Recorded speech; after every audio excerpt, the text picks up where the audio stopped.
Layanan pengaduan PMI yang dikelola oleh Bidang Ketenagakerjaan KDII sering mendapatkan pengaduan mengenai beragam macam masalah ketenagakerjaan. Salah satunya adalah pindah majikan, pemutusan kontrak, overcharging, dan lain sebagainya. Saat ini di tempat kami telah mengundang salah satu pakar ketenagakerjaan dari KDII adalah Bapak Kadir yang akan hadir untuk diwawancari oleh CNA pada saat ini. Dan berikut ini wawancara CNA bersama Bapak Kadir.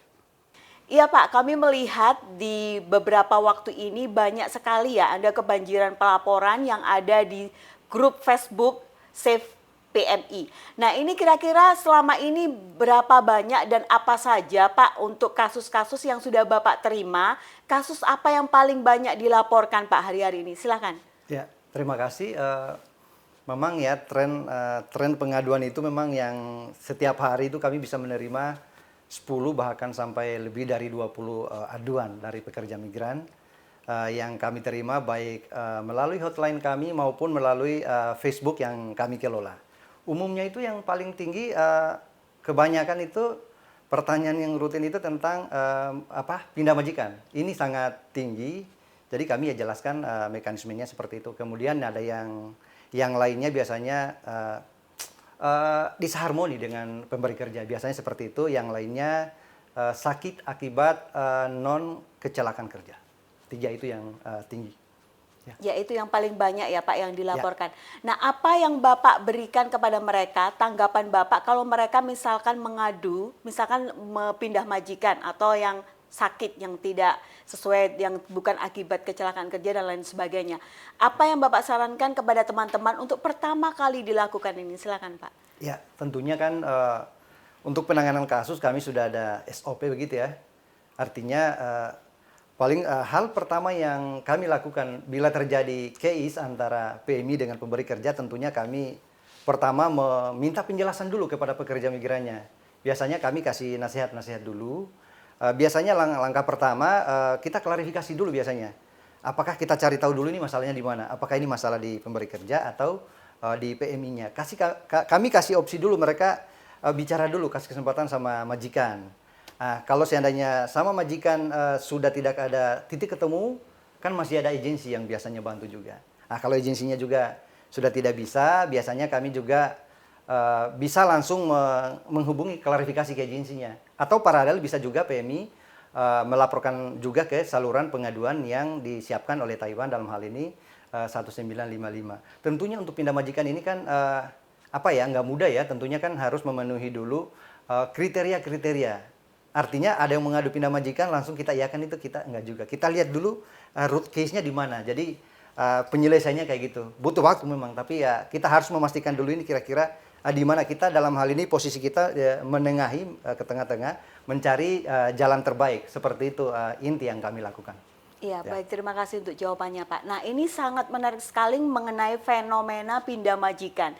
Karena kebanyakan kebanjiran pelaporan ya, baik dari hotline dari bidang analis KDII, pengaduan di sana, dan maupun dari pihak-pihak aktivis yang kami terima informasinya mengenai pindah majikan. Terkadang pindah majikannya tidak hanya sepele, masalah sepele, misalkan disharmoni yang tadi Bapak jabarkan tadi, dan mungkin majikan yang cerewet yang seperti itu. Hal-hal yang kecil seperti ini yang sering diadukan. Nah kira-kira mungkin Bapak mempunyai tips tersendiri ataukah mungkin punya solusi bagaimana menghadapi majikan yang cerewet atau tidak langsung mengatakan, oh saya mau pindah majikan hanya karena alasannya majikan itu cerewet. Bagaimana menurut Bapak? Ya biasanya upaya pertama biasanya kami kasih pemahaman dulu ya. Biasanya ini kan artinya nggak semua PMI mungkin ya, artinya hanya kasuistik tertentu aja. Biasanya kan kecenderungannya itu biasanya kalau yang mengadu ke kami biasanya nomor baru nih masih nomor Indonesia. Artinya kan belum dikonvert jadi nomor Taiwan ya. Biasanya ini